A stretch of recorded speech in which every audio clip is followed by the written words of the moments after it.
এই কাঠফাটা গরমের দুপুরে গরম গরম মাছের ঝালের সাথে যদি হয় কাঁচা লঙ্কা আর একটু পাতিলেবু, তাহলে কিন্তু খাওয়াটা একদম জমে যায়, তাই না? আসসালামু আলাইকুম বন্ধুরা, টিয়া খানস ফ্যামিলি ব্লগে আপনাদের সকলকে জানাই স্বাগত। বন্ধুরা, আজকে আপনাদের সঙ্গে শেয়ার করব ভোলা মাছের রেসিপি। এই মাছের নামটা আমরা এখানে ভোলা মাছ বলি, আপনারা কী মাছ বলেন আমাকে অবশ্যই কমেন্ট করে আমাকে জানাবেন। অসাধারণ একটি সিম্পল ভোলা মাছের রেসিপি আপনাদের সঙ্গে আজকে শেয়ার করব। আশা করছি রেসিপিটি আপনাদের ভীষণ ভালো লাগবে। প্রত্যেকটা রেসিপি যেরকম আমি সিম্পলভাবে দেখাই, সহজভাবে দেখাই, আজকে রেসিপিটিও কিন্তু অতি সহজভাবে দেখাবো, যে কেউই কিন্তু সুন্দর করে এটাকে রান্না করতে পারবেন। তো বন্ধুরা, রেসিপিটি দারুণ হতে চলেছে, সঙ্গে থাকুন, রেসিপিটি দেখতে থাকুন। এই দুর্দান্ত মাছের রেসিপিটি শুরু থেকে শেষ পর্যন্ত দেখার অনুরোধ রইল সকলকেই। আর রেসিপিটি দেখে যদি ভালো লাগে অবশ্যই আমার চ্যানেলটিকে লাইক, শেয়ার, সাবস্ক্রাইব করে আমার সঙ্গে থাকবেন বন্ধুরা। তো চলুন রেসিপিটি শুরু করা যাক। তো বন্ধুরা দেখুন, এখানে আমি কিছু ভোলা মাছ নিয়ে নিয়েছি। মাছগুলোকে ধুয়ে বেছে পরিষ্কার করে রেখেছি। আর মাছের সাইজটা কিন্তু বেশ বড়ই ছিল, মানে ভোলা মাছের সাইজ এরম হওয়া মানে যথেষ্ট ভালো মাছ এটা। আর মাছটা কিন্তু একেবারেই ফ্রেশ। আর আপনারা এটাকে কী মাছ বলেন অবশ্যই কমেন্ট করে আমাকে জানাবেন বন্ধুরা। মাছটা খুবই ভালো, আমার তো খুব পছন্দ হলো, সেই জন্য আপনাদের সঙ্গে আজকে আমি ভিডিওটা শেয়ার করছি। তো মাছটাকে ভালো করে নুন হলুদ মাখিয়ে আর 5 মিনিট মতো একটু রেখে দেবো। রেখে দিয়ে মশলাটাকে রেডি করে নেব আমরা, তারপরে রান্নাটাকে আমরা শুরু করব। তো দেখুন, মাছটাকে সুন্দর করে আমি নুন হলুদ মাখিয়ে নিয়েছি। মাছ আমাদের রেডি হয়ে গেছে রান্না করার জন্য। মাছটাকে এক সাইডে রেখে আর মশলাগুলো দেখিয়ে দিই। এখানে দেখুন, কিছু রসুন নিয়েছি, অল্প একটু আদা নিয়েছি, অল্প পেঁয়াজ নিয়েছি, খুব বেশি নিইনি, গোলমরিচ নিয়েছি, অল্প কালো জিরে নিয়েছি, 4টে এলাচ নিয়েছি, আর কাঁচা লঙ্কা, আর এখানে গোটা জিরে নিয়েছি। জিরের পরিমাণটা একটু বেশি নিয়েছি। এই সব কটা মশলাকে একটা পেস্ট বানিয়ে নেব রান্না করার আগে। তো দেখুন, মশলাটাকে পেস্ট বানিয়ে নিয়েছি। মাছের মশলা কিন্তু একেবারে রেডি হয়ে গেছে। তো চলুন রান্নাটা শুরু করে ফেলি। বন্ধুরা, গ্যাস অন করে কড়া চাপিয়ে দিয়েছি আর কড়ার মধ্যে নিয়ে নিয়েছি কাচ্চিঘানি সর্ষের তেল। তেলটাকে ভালো করে গরম করে নেব। অবশ্যই মাছের ঝোল কিন্তু যে কোনো মাছের রান্না কিন্তু কাচ্চিঘানি তেলেই ভালো হয়। মাছগুলোকে ভালো করে ভেজে নেব। খুব বেশি কড়া করে ভাজার দরকার নেই বন্ধুরা, মাছগুলো হালকাভাবে ভাজলেই হবে, যেহেতু এটাকে আমরা রান্না করব। তো রান্নার মাছ খুব বেশি ভাজলে কিন্তু স্বাদ আসে না।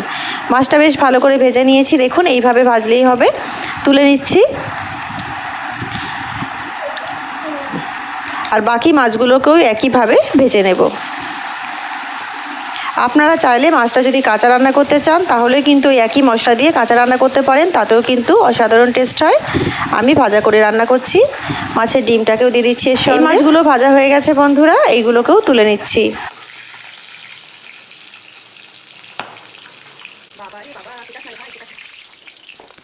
এর মধ্যে দিয়ে দিলাম 2টো শুকনো লঙ্কা আর একটু গোটা জিরে ফোড়ন। 30 সেকেন্ডস মতো ফোড়নটাকে ভাজার পরে দিয়ে দিলাম বাটা মশলাটা। বাটা মশলাটা সামান্য একটু রেখে দিলাম। আমি আর একটা রেসিপি বানাবো চিংড়ি মাছ দিয়ে লাল শাকের রেসিপি, সেটার জন্য এই মশলাটা দিয়ে বেশ ভালো হয়, সেই জন্য অল্প একটু রেখে দিলাম, বাকিটুকু দিয়ে দিলাম। এরই মধ্যে দিয়ে দিচ্ছি একটা টমেটো কুচি করে। এরই সঙ্গে কিন্তু টমেটোটা দিলে টমেটোটার কাঁচা গন্ধটাও কেটে যাবে মশলাটার সঙ্গে, আর টমেটোটা পুরো গলে সেদ্ধ হয়ে যাবে, সেই কারণে। এর মধ্যে দিয়ে দিচ্ছি স্বাদ মতো লবণ, অল্প একটু হলুদ গুঁড়ো, আর 1 চামচ এখানে দিয়ে দিলাম কাশ্মীরি লঙ্কার গুঁড়ো কালারের জন্য। আর বাটা মশলার মধ্যে কাঁচা লঙ্কা দেওয়া আছে, আপনারা চাইলে কাঁচা লঙ্কা একটু বেশি পরিমাণেও দিতে পারেন। আর বন্ধুরা, মশলাটাকে খুব ভালো করে কষিয়ে নিতে হবে, কারণ মাছের মশলা কষাতে যত সুন্দরভাবে কষাবেন তত সুন্দর কিন্তু মাছের গ্রেভিটা হবে আর মাছের টেস্ট হবে। তো অবশ্যই মাছ রান্না টেস্টি করতে গেলে মাছের মশলা কিন্তু সুন্দর করে কষিয়ে নিতে হবে, যেন কাঁচা কোনো মশলার গন্ধ না থাকে। ততক্ষণ পর্যন্ত কষাতে হবে। আমি গ্যাসের ফ্লেমটা জোরে করেই কষাচ্ছি, আপনারা চাইলে গ্যাসের ফ্লেমটা মিডিয়াম রেখেও কষাতে পারেন। তো দেখুন, খুবই সুন্দর করে মাছের মশলাটা কিন্তু কষিয়ে নিয়েছি। একেবারে তেল ছেড়ে দিচ্ছে মশলা থেকে, আর মশলার মধ্যে কোনো কাঁচা গন্ধ নেই। তো সেই কারণে মশলা আমার একেবারে রেডি হয়ে গেছে, দেখেই বুঝতে পারছেন। এর মধ্যে দিয়ে দেবো অল্প পরিমাণে জল। তো বন্ধুরা, যতটা পরিমাণ আপনারা গ্রেভি রাখতে চাইছেন সেই পরিমাণ জলটা কিন্তু একই সঙ্গে এই সময়তেই দিয়ে দিতে হবে, বারবার মাছের মধ্যে জল দেওয়া যাবে না। আমি একই সঙ্গে জলটা দিয়ে দিলাম, কারণ এই জলটার মধ্যেই মাছটা আরেকটু কুক হবে এবং তারপরে কিন্তু বাকি অবশিষ্ট অল্প একটু গ্রেভি হালকা থাকবে, সেই কারণে। দিয়ে দিচ্ছি 3টে চেরা কাঁচা লঙ্কা। কাঁচা লঙ্কাটা ভাতের সাথে ডলে খেতে বেশ ভালো লাগে, সেই কারণে আমি এখানে দিয়ে দিলাম। আপনারা চাইলে এর থেকে বেশিও দিতে পারেন। এবারে দিয়ে দিচ্ছি ভাজা মাছগুলো ওপর থেকে।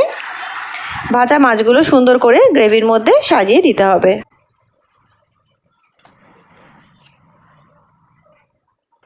মাছের ডিমটাও দিয়ে দিলাম। এবারে দিয়ে খুন্তির সাহায্যে সুন্দরভাবে মাছগুলো গ্রেভির মধ্যে এইভাবে একটু ডুবিয়ে ডুবিয়ে দিতে হবে, যাতে মাছগুলোর মধ্যে গ্রেভিটা সমানভাবে লাগে।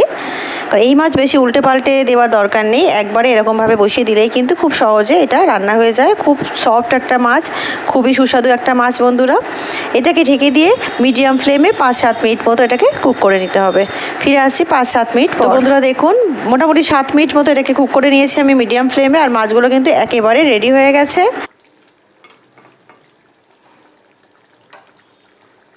ওপর থেকে দিয়ে দিচ্ছি কুচি করা ধনেপাতা। ধনেপাতাটা দিয়ে একটু এইভাবে খুন্তির সাহায্যে গ্রেভির মধ্যে মিশিয়ে দেবেন, যাতে ধনেপাতাগুলো তো একটু গ্রেভি লাগে আর ধনেপাতাগুলো একটু মজে যায়, ব্যাস এইটুকুই। আর বেশি ফোটানোর দরকার নেই। এটা কিন্তু দেওয়ার পরে একটু টকবক করে একবার ফোটানো এলেই গ্যাসের ফ্লেমটাকে অফ করে দিতে হবে। তো বন্ধুরা, আমি গ্যাসের ফ্লেমটা অফ করে দিচ্ছি, আর মাছ রান্না কিন্তু আমার একেবারে রেডি হয়ে গেছে।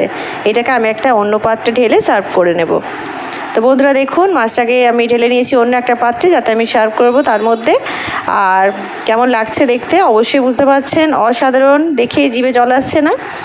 আর যারা যারা মাছ ভালোবাসেন অবশ্যই কমেন্ট করে আমাকে জানাবেন বন্ধুরা। আর রেসিপিটি কেমন লাগলো অবশ্যই কমেন্ট করবেন। রেসিপিটি ভালো লাগলে অবশ্যই আমার চ্যানেলটিকে লাইক শেয়ার সাবস্ক্রাইব করে আমার সঙ্গে থাকবেন। তো বন্ধুরা, রেসিপিটি পুরো দেখার জন্য আপনাদের সকলকে জানাই অসংখ্য ধন্যবাদ। দেখা হচ্ছে একটা অন্য নতুন রেসিপির সঙ্গে। ততক্ষণ সবাই ভালো থাকুন, সুস্থ থাকুন, আর আমার সঙ্গে থাকুন। আল্লাহ হাফিজ।